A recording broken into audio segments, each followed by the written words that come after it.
Hey beautiful ladies, Alicia here. In this quick video, I just wanted to share about a passage that really changed my life and just really set me off on the course of the last 6 months. I just had one of you all recently asked me a question about my journey, and I ended up sharing about this, and I was like, oh, I should just, make this a video. So I just want to share this, read a paragraph from this passage, and then just kind of tell you about why it was so huge for me, and how it can help you too. Okay, this is You Are a Badass by Jen Sincero. How to Stop Doubting Your Greatness and Start Living an Awesome Life, which is, this book really did help me do that. So, but she says, okay, this is page 117. When you're consistently in a state of gratitude and aware of all the awesomeness that already exists, it, among many other things, makes it much easier for you to believe that there's more awesomeness where that came from, and that this yet to be manifested awesomeness is also available to you. You've received awesomeness before, and so you can receive it again. This is how gratitude strengthens your faith, and having strong faith is a major key in transforming your life. Which brings her to the main thing. She says, the grand gratitude finale. If you want to be a real rock star in the manifestation department, get to the point where you have both unwavering faith and unwavering gratitude for that which you desire. This is when the real magic happens, because mixing faith with gratitude is the high holy moly of manifesting. This takes some Jedi mastery, however, because basically what it entails is not only believing in the not yet manifested, having faith, but being grateful for it. In other words, she says, you must be grateful for your imaginary friends in your imaginary life. Yeah, as ridiculous as this sounds, I'm sure you're already doing it in some way. And she talks about whenever she believes that she can get a parking space, she gets a parking space. But basically, 2 years ago, I set out to start changing my life, and I'll get into that. But it took me a whole year, and almost a year and a half of searching and finding things that were helpful, but like not quite whatever, when I kind of found a new series of books that set off kind of a chain of events that got me to where I am. And I think this was the first one. This was definitely instrumental in that. And what really, I remember sitting on the floor in my bedroom and crying and journaling and kind of like having this like new spark of hope. Like, I had hope 2 years ago, and that was what set me out and kept me from quitting until I discovered everything I've discovered, because I was just like, there has to be a better way. I was unhappy and marginally depressed, and just like, there has to be a better way. There has to be a way to live life. There has to be a way to, be happy and fulfilled and joyful and beautiful and vibrant and just all those wonderful things that I wasn't feeling. But I was like, I know it's a beautiful world. I know that's out there. I know I'm going to find that again. I'm distracted because there are like people bicycling out the window. That's awesome. We haven't really met that many of our neighbors. Anyways, so last July, I read this book because a friend recommended it. A friend that I'd met online because she was reading my blog that first year that I was blogging, and what I started doing, this concept that I embraced, that I just want to share with you because it was just a huge thing for me, was just this idea that I could decide what I wanted, which deciding what I wanted has been like a whole journey, and that can be a whole thing in and of itself, because especially as women in today's age, you focus on pleasing people, and so it can be hard to know what you want. But there were some things that I knew that I wanted, like quitting my job and homeschooling my kids and stuff like that. And so I just started to really embrace this idea that I could think about what I wanted, know that it was possible, think about how to get there, decide that was going to happen, and just be so grateful that I was going to make that happen. And it's kind of this combination of confidence in yourself and faith in the universe and what's possible. But I grasped that idea, and something lit in me that was just like, it was like, all this time I've been waiting for permission to live my life, or waiting for someone to tell me what to do. And I just realized that I could be proactive and just take ownership of my life. And some people, this and that on Grant Cardone, but I read his 10 times rule, and he's got a chapter in there that I think is really good about just rejecting the victim mentality and just taking ownership. And that really stuck with me.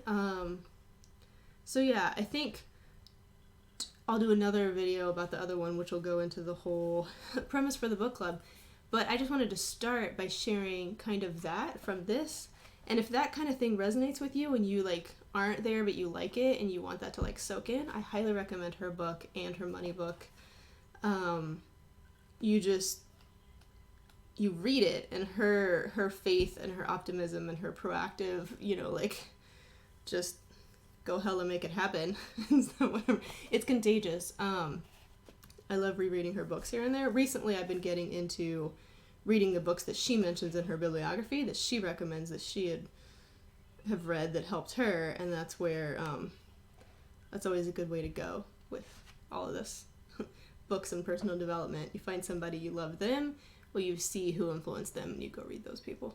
I love Brendan Burchard, and I finally picked up a book by Wayne Dyer, who I'd heard him mention. I heard him and Gabrielle Berenstein both mention Wayne Dyer. Well, I finally picked up a book off my bookshelf last month that I bought in the fall, and The Power of Intention, and we'll get into that because that would just totally change my life, like in the last 3 weeks.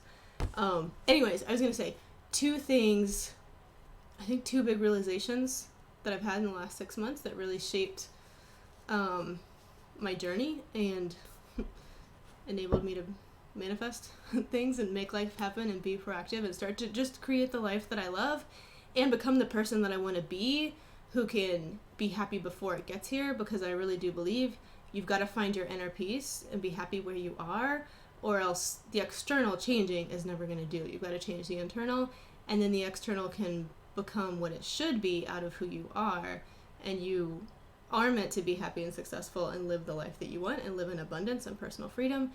And I'm starting to walk in all of that, and I'm super excited, and I want to help you guys do that too, but it does start with the internal. Anyways, the two things. One was just this idea of taking ownership and just deciding what you want and then deciding to create that, and just freeing yourself to just take ownership and realize your own power to just create the life that you want. And for me, coming from a Christian background, now it's fun. I've been on this journey, and I've basically realized that God is just so much bigger than the religion I grew up with. But there's so much, in Christianity that's still really good, but I will get off into that. I don't like what people have done with it now, with some of it. And at some point, I don't know if it's in a book that I write or something in a chapter, but at some point I'm going to get into kind of wrestling with what I learned from that and then what I had to unlearn. But I think the proactive thing is the biggest thing that I've learned that I hadn't gotten before, of just like, I have the power and I want to say obligation? I don't know, like I should figure out what it means to be Alicia Eichmann and do that. Like I should be that person. I shouldn't be a shadow of myself. I need to find my true self and do that. And that's going to be the best thing for me and for the world. And I believe that for you too. Okay, so that was the first thing. The faith and gratitude to create the life that you want to live and do that and take ownership and be proactive. That was the first realization that just set off a whole chain of reactions in my life. That led to me quitting my job and starting a business, and all of that. And then the second thing, huge thing for me that I learned was just this, the difference between the ego and the soul, and the fact that we have both in our mind, and the way that they interact and we interact with them, and just the way that we can, just our thought life, mindset, perspective, whatever you want to call it, the fact that we can observe our thoughts and choose to change them, and that meditation and choosing our thoughts can change our energy level, and just that whole dynamic of your thought life and your relationship with yourself. So the first realization was kind of basic but really powerful and really freed me, I would say, to go on this, second, much more in-depth, much longer journey into like myself as a person and how I think about the world and what I believe, and then therefore what I do. And I've definitely become convinced that anything that solely focuses on what you do without first looking at what you believe and what you think, is going to hugely miss the mark in being effective, because thoughts are so powerful, and we're so much a creature. Everything is a creation of, anything that we do is completely flavored by what we believe about what we're doing. Anyways, that was a quick, just kind of intro. I decided not to put this book in our list for the month, but I wanted to just do that intro video to just share a little bit about my story and some kind of background on that. And I do recommend, if you're interested in that kind of thing, read that book. But the soul adventure, soul journey, minimizing the ego, opening up the soul and being able to listen to your own voice, to your true self, just kind of that kind of journey, that's what we're going to focus on in this book club. So let me know if you have any thoughts. Thanks for watching. See you next time. You're beautiful, and I'm glad you're here.